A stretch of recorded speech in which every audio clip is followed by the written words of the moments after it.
Vamos a orar y vamos a compartir la palabra. Quisiera que los que tienen sus Biblias me acompañen a Hebreos al capítulo 10. Señor, queremos darte gracias por lo hermoso, por lo maravilloso que eres. Te amamos, Señor, con todo nuestro ser. Y te amamos, Señor, porque tú nos has amado, porque tú eres el que ha impactado nuestras vidas. Tú eres el que nos ha amado primero, nos ha rescatado. Tú eres el que nos ha perdonado. Tú eres el que ha venido a buscarnos, Señor, cuando estábamos perdidos y sin esperanza, Dios. De verdad que eres un Dios maravilloso. Eres un Dios bueno. Tú eres lo mejor, Señor, que podría haber pasado a nuestras vidas. Definitivamente, Señor, no hay nadie como tú. Y permítenos esta mañana compartir acerca de ti, compartir acerca de tu amor, y que tú puedas ministrar a través de tu Espíritu en nuestros corazones. En el nombre de Jesús te pedimos. Amén. Muy bien. No llegaron. Al final, ya. Muy bien. Vamos entonces a Hebreos capítulo 10. Vamos a leer a partir del versículo 1. Vamos a leer varios versículos. ¿Esta agüita es para mí? ¿Sí?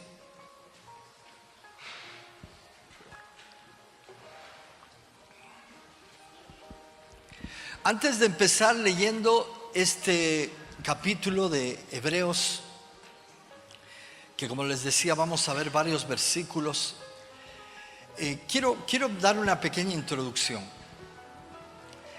Ustedes saben que Dios es un Dios de pactos y básicamente la Biblia nos habla acerca de los pactos que Dios ha hecho con el hombre. Dios ha hecho varios pactos, pero básicamente los más importantes son los que conocemos como el Antiguo Pacto y el Nuevo Pacto, ¿no? Aún ustedes saben que nuestras Biblias están separadas por el Antiguo Testamento y el Nuevo Testamento, que justamente hablan de estos dos pactos. Ahora, el Antiguo Pacto del que nos habla la Biblia es el pacto que Dios realizó con Moisés ahí en el monte cuando le entregó las tablas de la ley. El Antiguo Pacto en la Biblia se lo conoce básicamente como la ley. ¿Y cuál era ese pacto?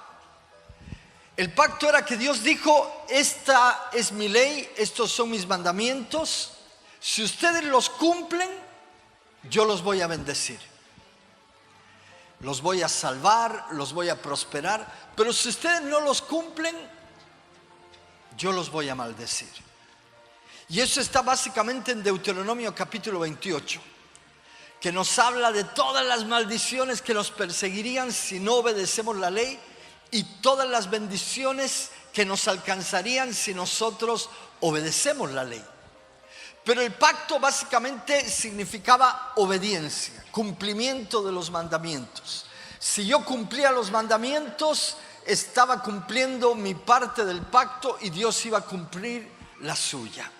¿Amén? ¿Sí? Ese era básicamente el Antiguo Pacto. Ahora el Nuevo Pacto ha sido hecho a través de Jesucristo. Se conoce básicamente como el pacto de la gracia. ¿Por qué? Porque a través de lo que Cristo hizo en la cruz, nosotros obtenemos los beneficios de parte de Dios. Y por eso es que se predica el Evangelio, que son buenas nuevas, porque son beneficios que recibimos de parte del Señor a través de la obra redentora de Cristo. Uno de esos beneficios es que, por ejemplo, Él nos perdona los pecados. Somos salvos por fe. La Biblia dice claramente que en el nuevo pacto la salvación es un regalo de Dios, que lo recibimos por medio de la fe. Amén. Podríamos decir que en el antiguo pacto dependía mucho de lo que tú y yo hacíamos. El nuevo pacto depende mucho, básicamente todo, de lo que Cristo hizo en la cruz. Y simplemente tú y yo tenemos que responder creyendo a lo que Cristo hizo. Amén. Sí, ahora, ¿por qué les introduzco de esta manera? Porque estos versículos que vamos a leer y lo que vamos a compartir esta mañana tiene que ver con estos dos pactos. Versículo 1 dice: porque la ley, está hablando del antiguo pacto, teniendo la sombra de los bienes venideros, no la imagen misma de las cosas, nunca puede, por los mismos sacrificios que se estén completos, ¿no?, que se ofrecen, ahí está, continuamente, cada año, hacer perfectos a los que se acercan. Yo voy a ir leyendo en la Biblia de las Américas que tengo aquí, pero miren, básicamente dice algunas cosas este versículo. Vamos a ir viendo rápidamente lo que dicen los versículos. Dice que la ley es simplemente la sombra de los bienes venideros, ¿no? La ley no es la esencia de lo que Dios quería, sino que simplemente es la sombra. De alguna manera Pablo lo dice en el Nuevo Testamento, de que la ley es el ayo que nos lleva a Cristo. La ley en sí no era el propósito, sino que la ley es un instrumento que Dios utiliza para poder llevarnos a Cristo. Aquí dice que la ley simplemente era como la sombra de las cosas que habían de venir. ¿Por qué? Porque dice, porque la ley nunca puede. Miren, me gusta esta frase, dice nunca puede. A pesar de que la ley es buena, es perfecta, es maravillosa, la ley es incapaz. ¿Incapaz de qué? La parte final del versículo dice que es incapaz de hacer perfectos a los que se acercan. O sea, la ley de Dios es muy buena, pero tiene un problema. La ley de Dios no puede transformarnos en hombres perfectos, como dice aquí. No puede hacer un cambio en nuestras vidas, no puede librarnos del pecado. La ley lo que hace es apuntar el pecado en nuestras vidas, pero no nos libra, no nos da la solución respecto al pecado. En ese sentido, la ley, el Antiguo Testamento era muy bueno, pero era incapaz de poder transformarnos. Por eso dice nunca puede, por esos sacrificios que hacían, hacer perfectos a los que se acercan. Entonces miren, la ley, aunque era muy buena, aunque la ley es perfecta, tiene un problema: no puede transformar nuestras vidas, no puede hacernos perfectos. Versículo 2. Se van a dar cuenta que voy a ir volando, porque en realidad estos versículos son la introducción de lo que quiero compartir. Versículo 2 dice: de otra manera no habrían cesado de ofrecerse, ya que los adoradores, una vez purificados, no tendrían ya más conciencia de pecado. Aquí dice: de otra manera cesarían de ofrecerse. ¿De qué está hablando? De los sacrificios. Pues los que tributan ese culto, o los adoradores limpios, una vez, no tendrían ya más conciencia de pecado. ¿Qué está queriendo decir básicamente? Que si esos sacrificios que se hacían por los pecados hubieran sido capaces, ¿no?, de limpiarnos del pecado totalmente, se hubieran ofrecido una sola vez y punto. Pero acuérdense, como no podían quitar el pecado, sino simplemente, no, como que aquietaban la ira de Dios, entonces se tenían que ofrecer una y otra vez, continuamente, año tras año y vez tras vez. Versículo 3. Pero en esos sacrificios hay un recordatorio de pecados año tras año. Ahí estaban continuamente, año tras año. Versículo 4. Porque es imposible, dice esta traducción, que la sangre de toros y machos cabríos quite los pecados. Aquí dice, porque la sangre de los toros y machos cabríos no puede quitar los pecados. ¿Se acuerdan? En el versículo 1 había estas dos palabras, no puede. Aquí en el versículo 4 nuevamente habla de que esta sangre de animales no puede quitar los pecados. A pesar de que la ley, el antiguo pacto era muy bueno, la ley de Dios es perfecta, no podía quitar los pecados. Por eso es que se ofrecían una y otra vez. Versículo 5. Por lo cual, aquí está comenzando a hablar de Jesús. Al entrar Él en el mundo, dice, sacrificio y ofrenda no has querido, pero un cuerpo has preparado para mí. No, está hablando Jesucristo ahí de que Dios no quería los sacrificios que se ofrecían de estos animales, sino que preparó un cuerpo, el cuerpo de Jesucristo. Versículo 6, voy a leer junto con ustedes mejor. Dice, holocaustos y expiaciones por el pecado no te agradaron. Versículo 7. Entonces dije, he aquí que vengo, oh Dios, para hacer tu voluntad. Como en el rollo del libro está escrito de mí. Jesús dice que entró en este mundo básicamente diciendo, tú ya no quieres esos sacrificios, esos holocaustos, sino que yo estoy viniendo para hacer tu voluntad. Versículo 8. Diciendo primero, esto es lo que ya hemos leído, sacrificio y ofrenda y holocaustos y expiaciones por el pecado no quisiste, ni te agradaron las cosas, las cuales cosas se ofrecen según la ley. Versículo siguiente. Y diciendo luego, he aquí que vengo, oh Dios, para hacer tu voluntad. Quita lo primero para establecer lo último. Miren, aquí Jesús viene básicamente para decirle, vengo a hacer tu voluntad porque tú ya no quieres sacrificios. Quita lo primero para establecer lo segundo. Jesús viene a establecer lo segundo que yo les decía que tiene que ver con el nuevo pacto. Versículo 10.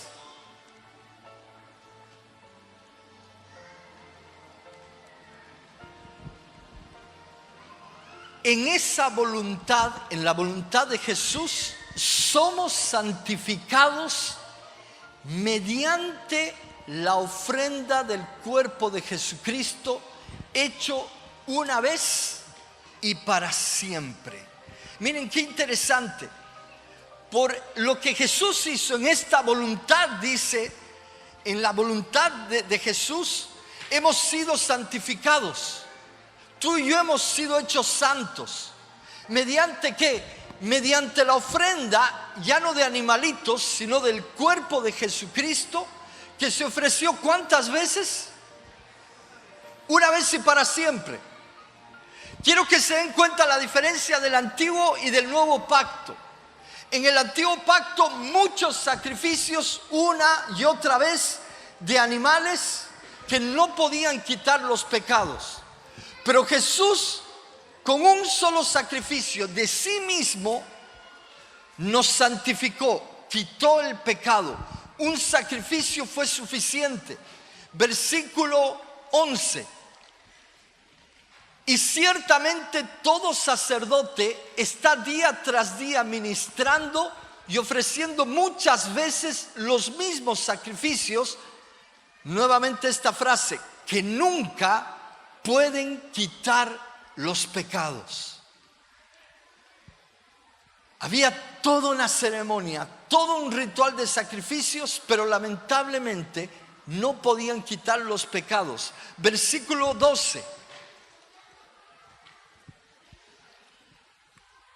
Pero Cristo, habiendo ofrecido una vez para siempre un solo sacrificio por los pecados, se ha sentado a la diestra de Dios.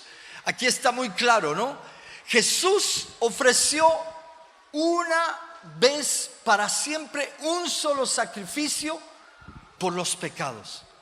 La obra de Cristo fue suficiente. Lo que Él hizo en la cruz, su muerte, su único sacrificio fue suficiente para poder quitar los pecados. Y a partir de ahí se ha sentado a la diestra de Dios. Si Él está sentado es porque Él está esperando en una actitud de pasividad. Él ya no está ofreciéndose a sí mismo, ya no está haciendo como dijo: aquí vengo a hacer tu voluntad. Ahora Él está sentado, está descansando en lo que Él ha hecho en la cruz del Calvario. Ahora, leamos los siguientes versículos. El 13, está sentado esperando, versículo 13, y de ahí en adelante esperando hasta que sus enemigos sean puestos por estrado de sus pies.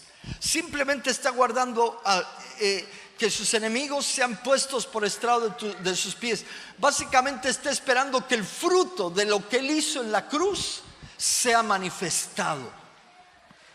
Versículo 14, y ahí me voy a detener un poco. Porque con una sola ofrenda hizo perfectos para siempre a los santificados. Tres cosas aquí maravillosas. Con una sola ofrenda, no muchas, una sola, ha hecho perfectos, es lo segundo, ha hecho perfectos ¿a quiénes? A los santificados. ¿Sí? Ahora, quiero interactuar con ustedes y hacer un par de preguntas. ¿Cuántos de los que están aquí saben que con su obra redentora en la cruz Jesús les perdonó sus pecados? A ver, levante la mano. ¿Sí? Saben que sus pecados han sido perdonados. A ver, bájenla. Ahora, ¿cuántos de ustedes saben que todos sus pecados han sido perdonados? Pasados, presentes y aún los futuros. A ver, levante la mano. Algunos ya no han levantado, ¿no? Algunos, cuando he dicho los futuros, han quedado con cara de duda. ¿Será? Otra pregunta: ¿cuántos de los que están aquí son justos? Levante la mano. ¿Solo los justos? Bueno, ya hay menos, ¿no? ¿Cuántos de los que están aquí son santos? A ver, levanten solo la mano los santos. Bueno, por lo menos hay más que en la iglesia católica, ¿no?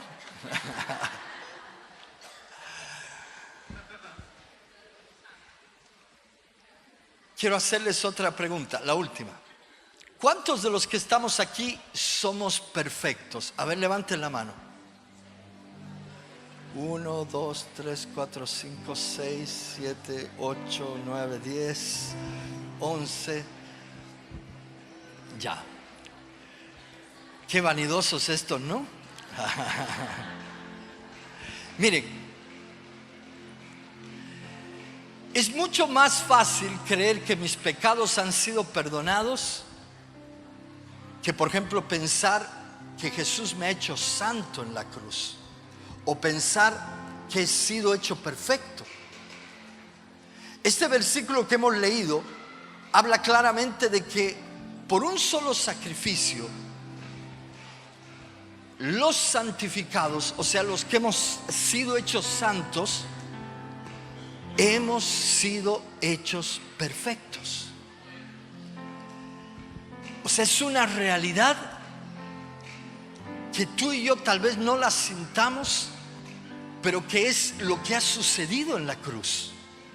Cómo Dios te ve a ti, cómo Dios me ve a mí, nos ve totalmente limpios, nos ve totalmente santos, justos, perfeccionados, porque Él no nos ve por lo que tú y yo hacemos, por nuestros méritos. Él nos ve así por lo que Jesús ofreció, un sacrificio, un solo sacrificio. Lo que tú y yo somos no es por lo que nos hemos ganado con nuestros méritos, sino es por aquello que Jesús ha ofrecido en la cruz del Calvario. El sacrificio de sí mismo, de su cuerpo. ¿Me dejo entender? A ver, vamos a ver un par de versículos rápidamente y de ahí volvemos a Hebreos 10. Primero en Corintios 1:30. Corintios capítulo 1 versículo 30.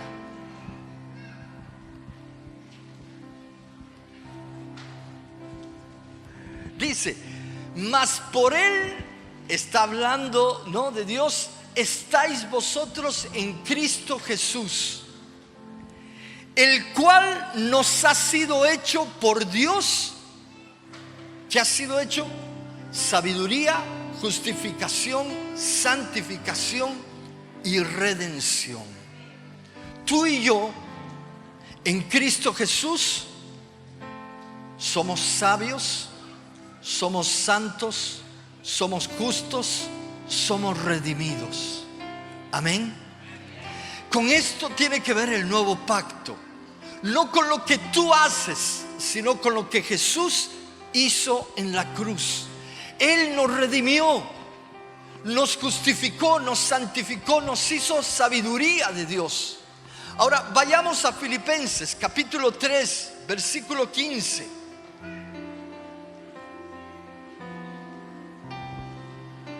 Filipenses 3:15. Miren lo que dice el apóstol Pablo. Así que todos los que somos perfectos,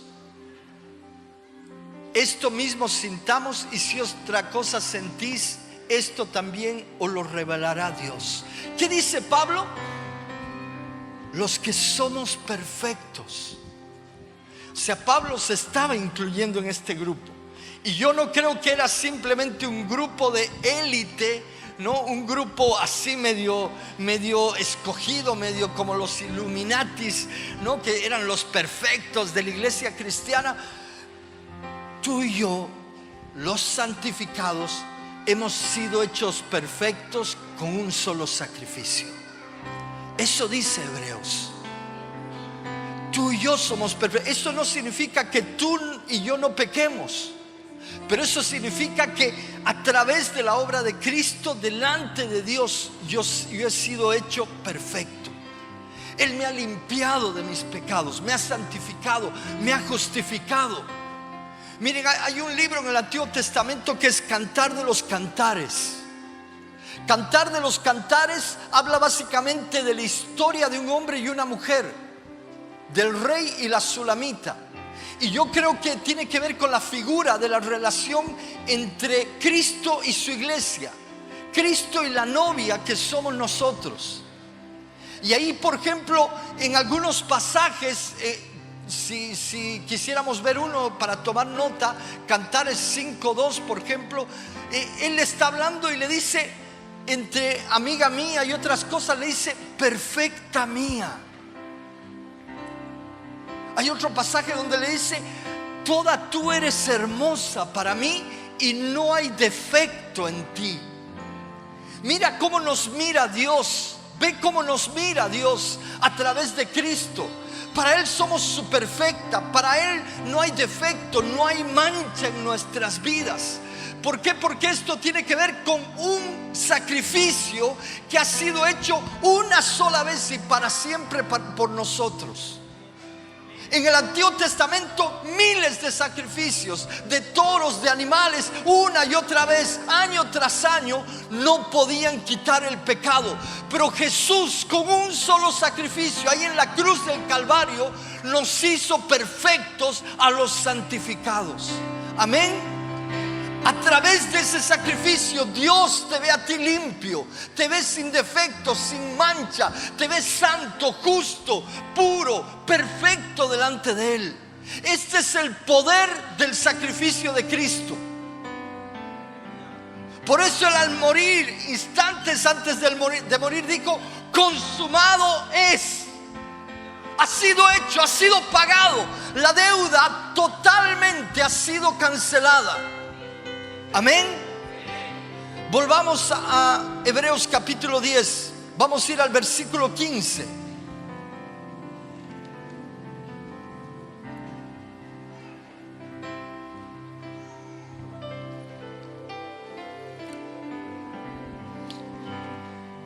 Leamos el versículo 14 nuevamente, perdón, para refrescar lo que estamos diciendo. Porque con una sola ofrenda hizo perfectos para siempre a los santificados. Versículo 15, ahora sí.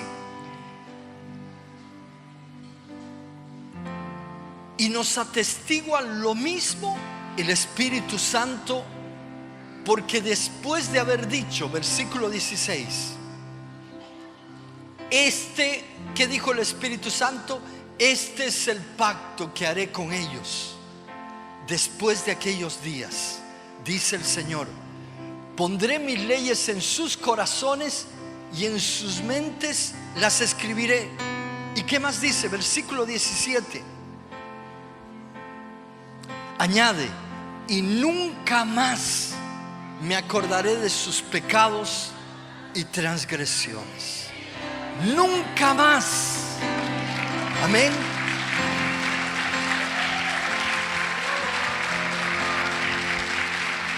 Qué tremendo. Dios dice, nunca más me voy a acordar de tus pecados y transgresiones.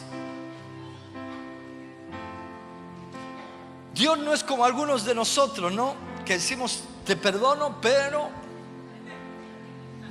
no olvido, aquí lo tengo, aquí.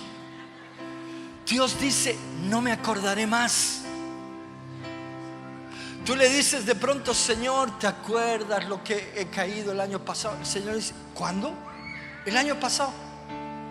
No me acuerdo, ¿qué día? Señor, ¿no te acuerdas en septiembre? No, porque Él nunca más se acordará. Nunca más. La sangre de Cristo es suficiente para quitar el pecado, para borrar. Es suficiente para hacernos limpios, puros, santos, justos, redimidos, perfeccionados delante de Dios. Amén. Ahora, versículo 18. Ahora bien, dice, pues donde hay remisión de estos, no hay más ofrenda por el pecado. Por eso es que el sacrificio de Cristo se hizo una sola vez. ¿Saben por qué? Porque fue un sacrificio perfecto, suficiente. Los sacrificios de la ley no eran suficientes, no bastaban. Pero el sacrificio de Cristo fue suficiente. Versículo 19.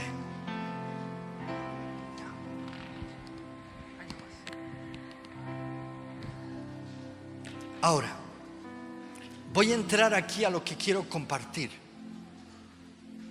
porque esta ha sido como la introducción. Básicamente, ¿cuál ha sido la introducción? Que el sacrificio de Cristo es tan maravilloso, su muerte en la cruz es tan tremenda, que Él nos ha perdonado los pecados, no se acuerda más de ellos, nos ha hecho santos, justos, nos ha redimido, nos ha hecho perfectos delante de Él. Pero además de eso, una cosa más. Versículo 19. Así que, hermanos, teniendo libertad para entrar en el lugar santísimo, ¿por qué? Por la sangre de Jesucristo, versículo 20, por el camino nuevo y vivo. Acuérdense que dijo Jesús, yo soy el camino. Por el camino nuevo y vivo que Él nos abrió a través del velo, esto es de su carne, versículo 21 y 22 más, y teniendo un gran sacerdote sobre la casa de Dios, escuchen esto, acerquémonos con corazón sincero, en plena certidumbre de fe, purificados los corazones de mala conciencia y lavados los cuerpos con agua pura. El escritor de Hebreos dice, la ofrenda de Cristo fue perfecta, borró para siempre, completamente, el pecado de nuestras vidas. Porque no solo nos perdonó, sino que no se acuerda, no solo que no se acuerda, nos hizo santos y justos y nos perfeccionó. Pero Lo más tremendo es que la obra de Jesucristo en la cruz nos abrió un camino a la presencia de Dios. Tú y yo ahora podemos acercarnos no con miedo, sino confiadamente ante la presencia de Dios y decirle, papá. Decirle, papá, papito, Abba, aquí estoy, soy tu hijo. Lo más maravilloso de la obra redentora de Cristo no es el perdón de pecados. Lo más maravilloso es que tú y yo tenemos acceso a la presencia de Dios. Ahora, si nosotros hubiéramos vivido en la ley, para nosotros esto sería algo así extraño, como que diríamos, ¿cómo? Porque la palabra nos habla de que Dios es un Dios inaccesible. ¿Se acuerdan o no? En el Antiguo Testamento Dios era un Dios que uno no podía estar delante de Él porque uno moría si estaba delante de Dios. Dios era un Dios inaccesible. Es más, en el Antiguo Testamento, por ejemplo, en el tabernáculo había una repartición de los ambientes de una forma muy especial. Por ejemplo, el tabernáculo en primer lugar tenía un patio donde podían entrar ahí los hombres. Las mujeres no podían entrar. Y los hombres podían entrar ahí al patio, pero solamente tenían acceso hasta ese lugar. Un poco más adelante del patio había otro lugar que era el lugar santo, donde ahí solo podían entrar los sacerdotes. Y ministraban en ese lugar los sacerdotes. Y miren, el pueblo nunca pudo entrar ni siquiera al lugar santo. No era que en ese tiempo habían tours una vez al mes, no, compre su paquete para entrar al lugar santo y sacarse fotos. No podías entrar. Pero además del lugar santo, había un lugar que era más íntimo, más en lo profundo, que se llamaba el lugar santísimo. Era el lugar donde estaba la presencia de Dios. Ahí reposaba la gloria de Dios. Era donde estaba el arca del pacto, y en ese lugar reposaba la presencia de Dios. Y este lugar era inaccesible. Es más, ningún hombre podía entrar. Solamente una vez al año podía entrar el sumo sacerdote. ¿Se acuerdan? Y tenía que entrar sumamente purificado, lavado, bañado, santificado lo más que podía, porque si había un poco de pecado, una mancha en él, caía muerto. Por eso es que los sumos sacerdotes entraban atados con una soga y con campanitas, porque allá afuera la gente estaba escuchando. Si dejaba de sonar la campanita, ese sacerdote tal vez no se había purificado por completo y había caído muerto. Entonces jalaban la soga, porque no podían entrar a sacar el cadáver, porque los que entraban morían también. Era terrible. ¿Se acuerdan o no se acuerdan? Era así. Tú no podías. Yo creo que cuando a alguien le decían, tú eres el sumo sacerdote ahora, ese sumo sacerdote, en vez de alegrarse, yo creo que lo primero que hacía era temblar, porque decía, es muy posible que este año muera, porque si no estoy totalmente purificado y entro, voy a morir. Porque la presencia de Dios en primer lugar era un lugar terrible, porque Dios era inaccesible a causa del pecado. ¿Se imaginan? El sacerdote por ahí entraba así purificado, y ahí pasando el velo se acordaba de su suegra y caía muerto. O sea, tenía que entrar. Y seguramente cuando el sumo sacerdote entraba y pasaba el velo y estaba unos instantes ahí con mucho temor, a ver si la presencia de Dios me mata o no. Y él de pronto se daba cuenta que no había muerto. Yo creo que lo que venía a continuación era que él, además de ofrecer la sangre, seguramente comenzaba a disfrutar de la presencia de Dios. ¿Se imaginan entrar y Dios estaba ahí? Yo creo que el sumo sacerdote salía después de eso y decía: no se imaginan qué maravilloso es el lugar. He percibido la presencia de Dios, he estado al lado de Dios mismo. Y miren, no era un lugar donde él podía ver, porque era oscuro, completamente oscuro. Pero él seguramente ahí se sentía sobrecogido por la presencia de Dios. Y a la vez que era un lugar terrible, inaccesible, era un lugar maravilloso. Pero miren, lo más tremendo de esto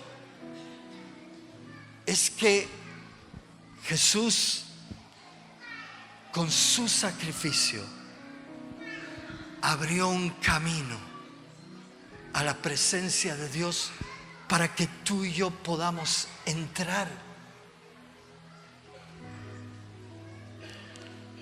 Ya no con conciencia de pecado, porque Él nos limpió de nuestros pecados, nos santificó, nos justificó, nos perfeccionó, sino para que podamos entrar confiadamente delante de Dios.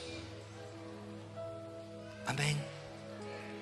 El escritor de esta carta dice: acerquémonos. Si alguien del Antiguo Testamento no hubiera escuchado esto, diría: ¿qué? Ustedes pueden entrar a la presencia de Dios las veces que quieran y pueden entrar una y otra vez. Sí, pero ¿cómo? Eso es imposible. Eso es como un sueño. Y de verdad es un sueño que tú y yo tenemos acceso a la presencia del Dios Altísimo. Tú y yo podemos acercarnos y entrar. Tú y yo podemos disfrutar de Dios. Podemos estar cara a cara con Él. Tú y yo podemos estar delante de este Dios maravilloso. Eso es lo más tremendo de la obra de Cristo, que ahora yo puedo acercarme a Dios y decirle: papito. Puedo acercarme a Él y hallar socorro para mi necesidad, para lo que estoy viviendo. Puedo acercarme a Él y estar en sus brazos de amor. Puedo acercarme a Él y disfrutar de quién es Dios. Déjeme unos minutos decir algo. El salmista, si puedes por favor ponerme el Salmo 16, versículo 11.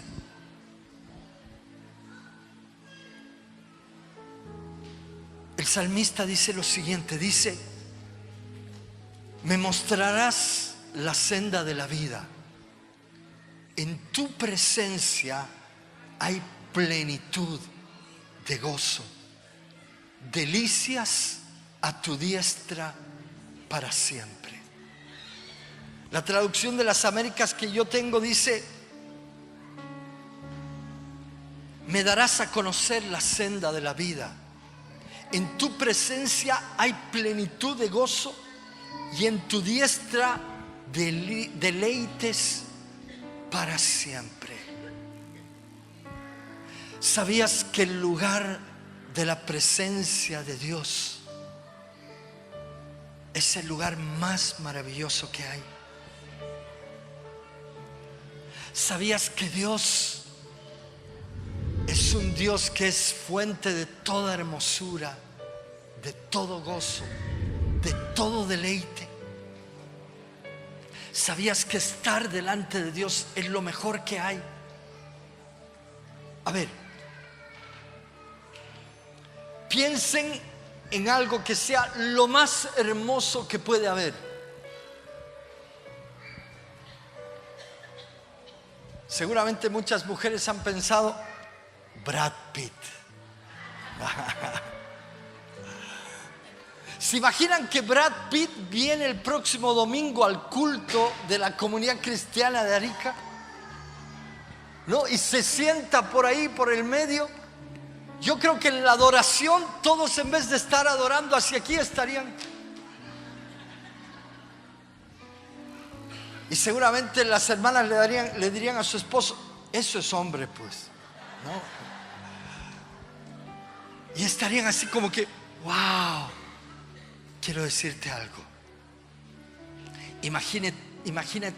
Imagínate lo más hermoso que pueda haber. Dios lo supera todo eso, porque Él es fuente de toda hermosura. Su presencia es un lugar hermoso. A ver, ¿qué te produce deleite? El pecado lamentablemente produce deleite. Si no, no pecáramos. Pero por ejemplo, algo que no es malo. ¿A cuántos les gusta el chocolate? A mí me encanta, por ejemplo, el chocolate amargo, ¿no?